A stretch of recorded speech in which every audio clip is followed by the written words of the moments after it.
Well, hi guys, and welcome to my next video on this very wet Monday.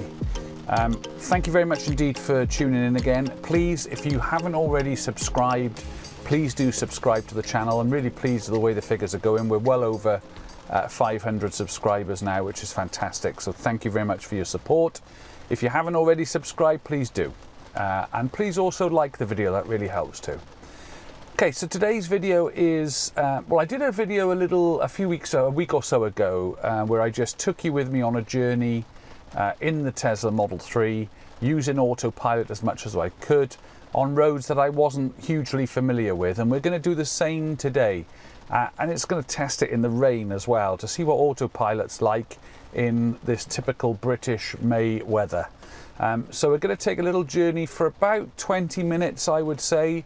I'll probably stop after that amount of time because that'll be enough, I guess. Just on the way from Abergavenny to Hereford, for those of you who are local might know the roads, and we'll see how the Autopilot goes. I'm going to do the same as I did on the last video, which is to put a blue border around the screen when I've got Autopilot activated, so it'll be very easy for you to see when we've got that activated. And we'll talk about a few things as we're going along through the journey. But a lot of the time I'm just going to leave the cameras running and just let you be on the journey with me. So hope that's useful to you, and let's get off.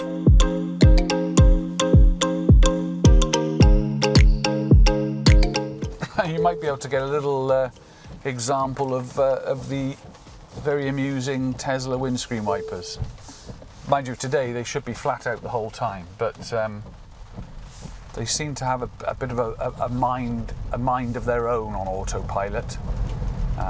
Sometimes they work really well, other times they don't.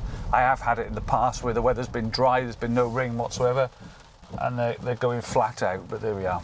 They'll probably stop now that it is raining. I could do with them.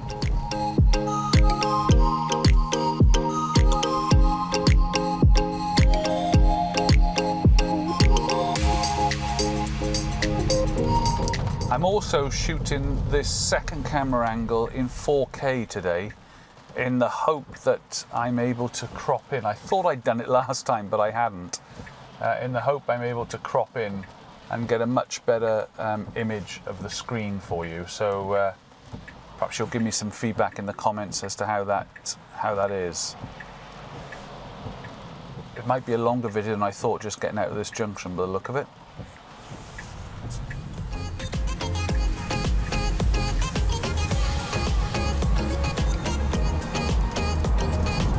Okay, I'm going to start Autopilot when we get to the other side of this this first roundabout here.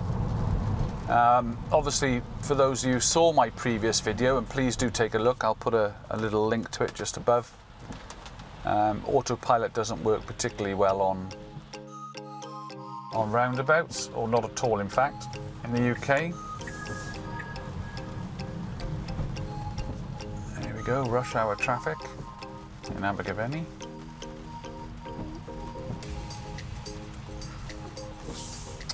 There's a couple of other things just while we're waiting for the traffic to ease off. I can go Autopilot here, so we're going to go on Autopilot.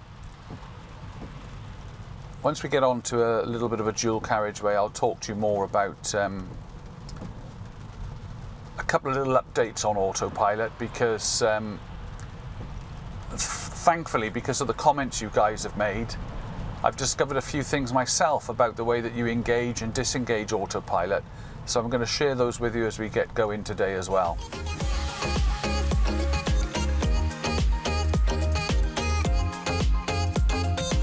You can see it's handling the cars parked on that side really well. It's steered out. I've not done any of the steering so far.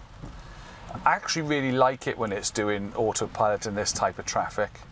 I am going to take over now in a second because we're coming up to a roundabout. I like it when it's in this sort of slow stop-go traffic. Just see what this guy's doing here. Not sure which lane he wants to be in. Because it does make the driving nice and easy.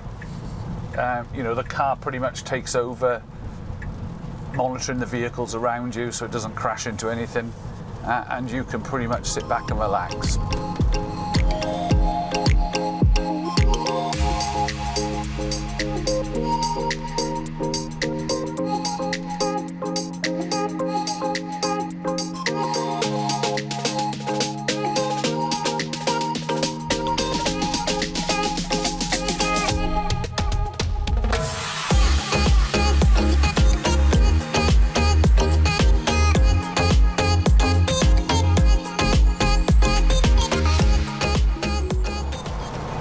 I have used Autopilot in the past in rainy weather like this. Rain doesn't really seem to affect the function of Autopilot very much at all. As you can see on the screen, it's still picking up everything that it needs to, picking up the lines, even though the road is sort of glistening, and obviously the rain is hitting the cameras on the car as well, which and of course the cameras are used to help with the Autopilot system. So, but it seems to deal with the rain really well. I'm just coming off Autopilot again now as we come to this roundabout. The car was starting to slow down itself then because of the distance of the cars in front. I hope it's not too noisy with this rain bashing. I did have a few comments a little while back saying how noisy it is in the cabin. I mean, I think Teslas are a little bit noisier than some of the previous cars I've had. Not all, but some of them. There's a lot of glass in this car, so that's going to add to the noise in the cabin. But I'll do the best in post to reduce that as much as possible. So here we are, we're joining the A465 now towards Hereford. As soon as I get the indication that we can go on Autopilot, we will. Here we go. So, okay, this is already recognised it's a 60 mile an hour speed limit on this road. The car in front is setting the pace, and I've got the distance set to 4 car lengths.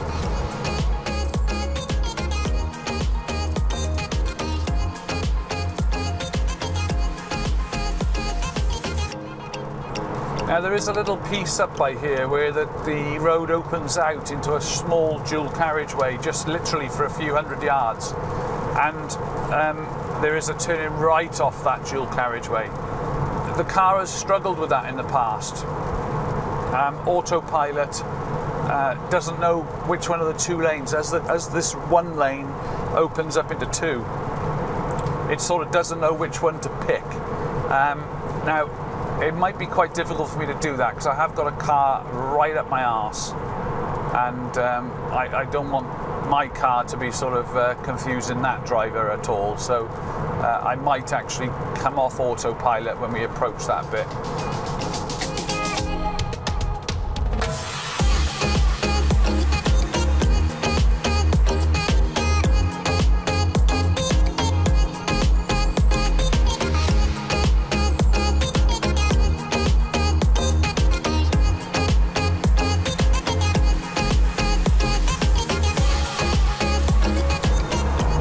Let it enter, but I'm just getting ready to take over if I need to. Yeah, here it goes. So it's not quite sure. Oh, it's picked the right one this time. Excellent. And the guy is turning off, so that's brilliant news. Oh yeah, it did really well actually. I was ready to adjust it if I needed to, but the car picked the left-hand lane. Oh, that was a little bit feisty. Yeah, so that was a little bit feisty, but there we are. So now we're back into a single track now, and everything's tickety-boo.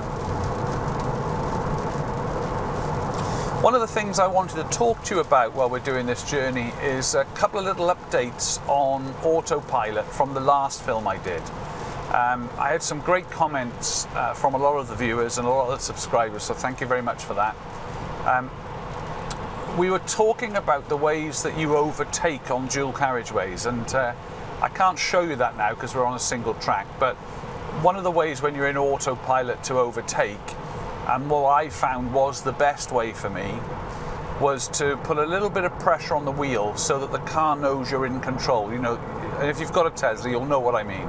It's just a little bit of pressure so the car knows you're there. And then indicate, and the symbol flashes, and you're able to pull out, overtake, and you can either put it back into Autopilot then, or you can stay in control and move in and then put it back onto Autopilot when you're back in the left lane. And that's the way that I use it a lot of the time. I did show that you know, when you're driving along, if you decide just to move the wheel quite hard, then the car will break the Autopilot. It's not a very sort of dignified way of doing it. It's quite an aggressive move, but it will break the autopilot, and then you'll be back in control of steering. Somebody in the comments pointed out that actually, if you indicate, so you indicate without letting the car know you're in control, without putting that little bit of pressure, that actually that then allows you to brake the auto steer with a lot less resistance. And that was great to have that comment, and I've been out and tried it, and it's absolutely right that if you touch the steering when you're trying to disengage autopilot to overtake, if you hold the steering wheel so that the car knows you're there and then indicate, the symbol flashes and it's very easy to steer out. But if, like now, the car doesn't know I'm in control and I indicate, then braking autopilot requires a lot less pressure than it does without indicating. So give that a little whirl. I hope that makes sense. It should do, but give it a little whirl, try it. So try indicating and then just nudge the wheel so you brake auto steer and do your overtake maneuver. Anyway, back to where we are now. The car has been doing really well. It's been steering the whole time, pretty much on autopilot. I've not taken over since we joined this road, which is probably 3 or 4 miles back there. It's doing really well. You can see on the screen we've got 60-mile-an-hour speed limit. We're about to come into a 50, so you should see the signs appear, and we should see the maximum drop down to 50. There it is. So we're only doing 48 though because of the car in front, and I'm currently set to, well, that should be 4.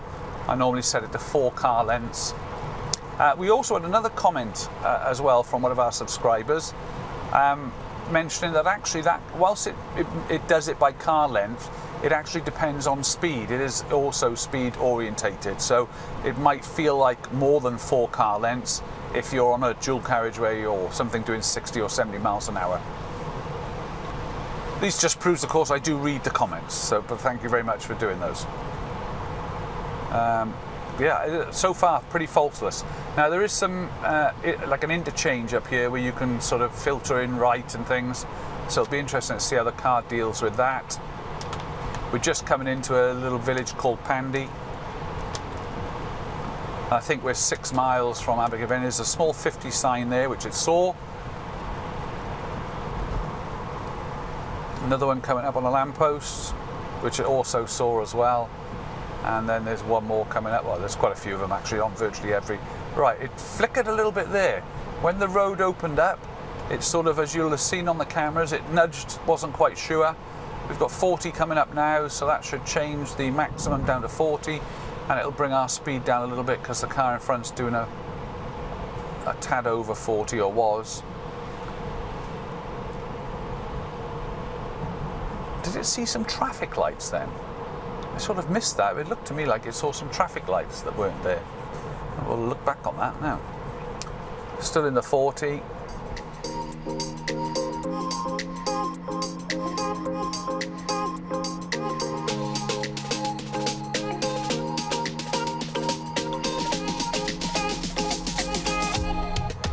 It's quite nice actually when the cars in front are doing a reasonable speed. We're clicking up to 50 now, so we should pick up a bit of speed, yeah.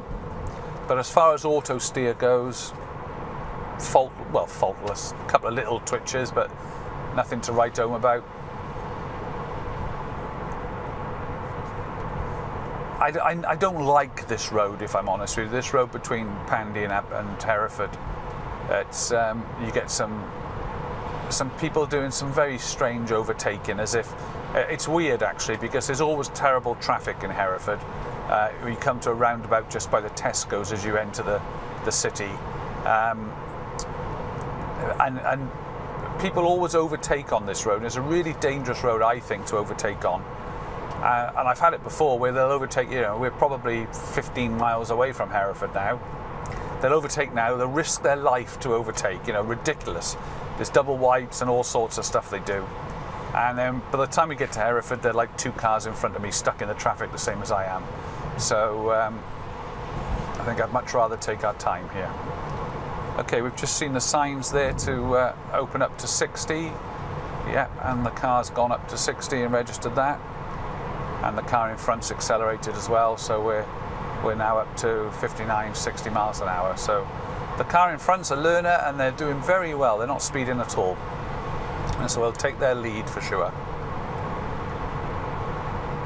The car's had a recent update as well. I think it was 2021 418, I think.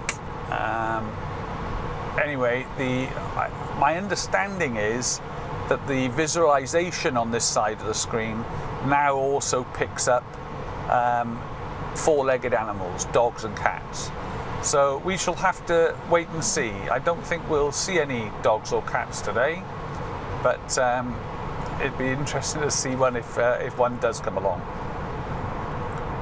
You can see also on the screen, in case you're new to the channel, that the car in front is actually a slightly darker grey. You can't see any other cars at the moment. It's the only one that we're tracking with the Autopilot, but it is slightly darker than the other cars would be represented on here.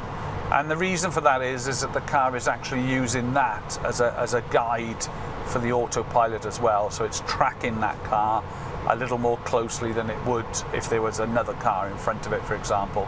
Or as the cars come past us this way now, if it picks them up, you'll see they're a slightly lighter colour than the one that's in front.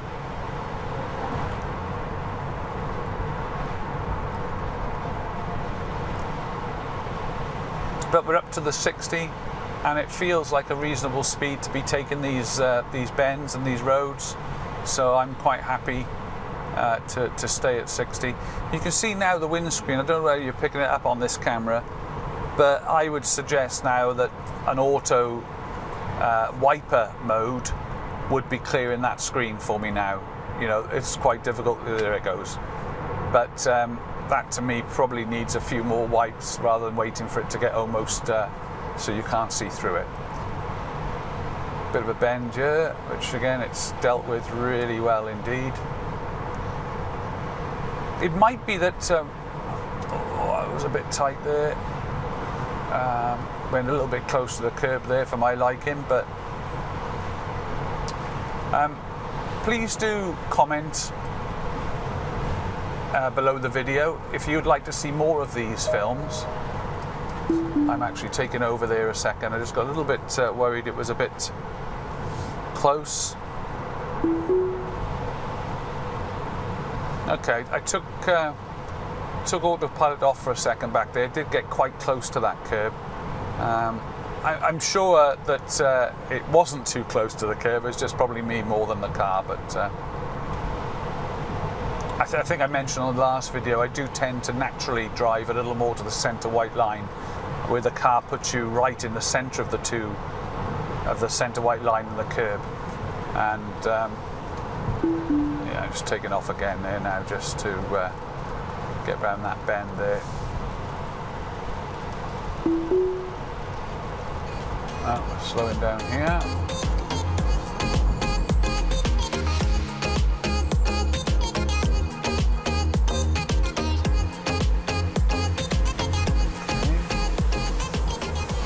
Whether you'll be able to see it as we go by, but there is a house here that had a lorry drive into it. Yeah, just here. You might see it on this camera. A timber lorry drove straight into that cottage. Absolutely destroyed it. My understanding is that people were okay, but that looks pretty frightening. Okay, I'm not actually going to drive completely into Hereford today because I've no need to actually go there other than to make this video. Right, the light's gone green there. I'm still letting the car auto steer here. It's still on auto. There's no road markings by here now. It's saying put some force on there, and it wants me to. Yeah, just taking over again there. It wasn't quite sure. There were no road markings. It's one of those intersections where you know, the traffic lights are to allow people over a narrow bridge there. So I took over there just for a second. We're back on autopilot now. I've dropped the speed down to 55 maximum. I'm a little bit more comfortable with that. And we discovered last time, just to let you know if you're new to Autopilot, that when you manually drop the speed within an Autopilot session, then even if the car comes across another 60, like say we went through a 50 now, and we're about to actually go through a 50, so that's perfect timing if it picks it up. It's actually a 40 coming up. It should drop it down to 50. But if we then go back up to a 60, it'll actually keep at 55 because I've manually set a lower speed than the one the car has read on the signs. And that only happens during that one sort of autopilot session, if you like. Right, I'm gonna see what's happening here. Yeah, I just accelerated through that a little bit because there's a van behind me, and also the car just pulled over to turn right there. But we are still on autopilot. It's a 50 here still, so we're doing 50 miles an hour. I think the white van behind me probably would like to be doing a bit faster. Yeah, so if we do now enter a 60, which we are, great timing, you'll see my maximum go to 55 because that's the figure I've preset. There it is. Whereas if I'd come out of autopilot and gone back in, it would have now changed the maximum to 60 based on the road sign. Still shows you that 60 is the legal limit.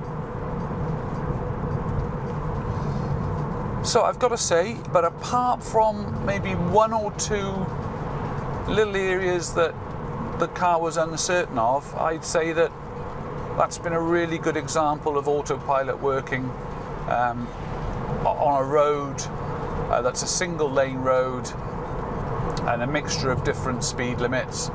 I'd say that's done really well, and in these weather conditions that are not ideal.